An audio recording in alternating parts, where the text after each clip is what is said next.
The The proportion of a proportion of a consumer's consumer's income income allocated to allocated to spending on the spending on good. the good. If If uh, if if you are you are spending a spending a high high proportion of proportion of income income on the on the good, good, then it then is it is very very elastic elastic demand. demand. The The time time period period allowed allowed following a following a price price change. change, If the if the demand is demand is more more price price elastic, the elastic, the longer the longer the consumers have consumers to have to respond to a respond to a price price change. change. They They have have more more time to time to search for search for cheaper cheaper substitutes substitutes and and switch switch their their spending. spending. So So consumers consumers keep keep on on searching for searching for alternatives alternatives also. also. If you If have you have good time good time horizon, horizon, the the consumers consumers will will shift shift to to some other some other product. product.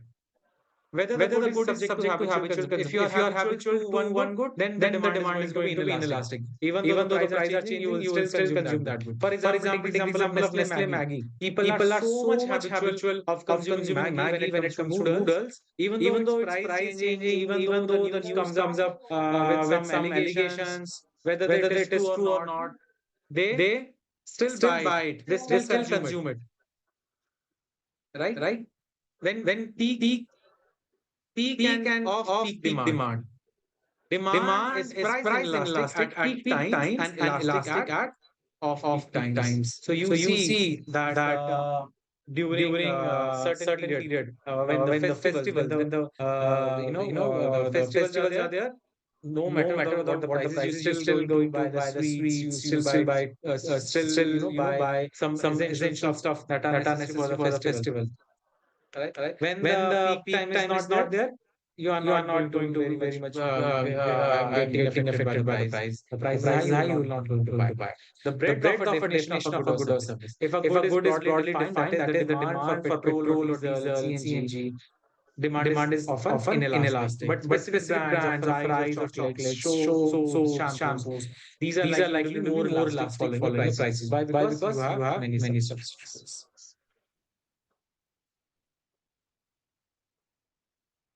So So what we what we discussed, discussed, we we discussed the discussed the meaning of meaning of managerial managerial economics economics and its and its relevance in relevance in decision decision making, making, meaning of meaning of demand, demand, factors factors affecting affecting demand, demand, elastic elastic demand, demand, different different cases, cases, different different factors factors affecting affecting last last year. year. So it So was it was very, very, we we have have only very short short time. time. So So I I have to be have to be very, very, selective when selective it when comes it to comes to picking up the picking up the topic topic and and completing it completing it in in the the 15 15 minutes minutes class. class. Why Why don't we don't we show show inverse inverse relationship in relationship in demand? demand? Yes, Yes, we we can can show show the the inverse inverse relationship relationship by by see see here here I I have have let me let show me it show it again. again. We We have have shown shown that that thing thing in the in the demand thing. demand thing. You can You can see see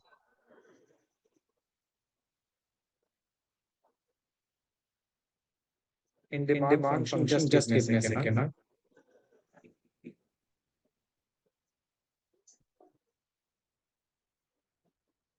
See See A A minus minus BP. BP. What this What this minus minus sign is sign is showing? showing? Minus Minus sign is sign is showing showing that that price is price is inversely inversely related to related to quantity quantity demand. This demand. is the This is the minus sign minus sign that is that is just just before the before the variable. variable. If some If other some other variable variable gets gets added added up, up, if positive positive sign sign comes up, comes up, then then that relation relation that then that variable is variable is positively positively related with related with quantity quantity demand. demand. If If negative negative sign sign comes up, comes up, then then again it again is it is related related negatively with negatively the with the quantity quantity demand. demand.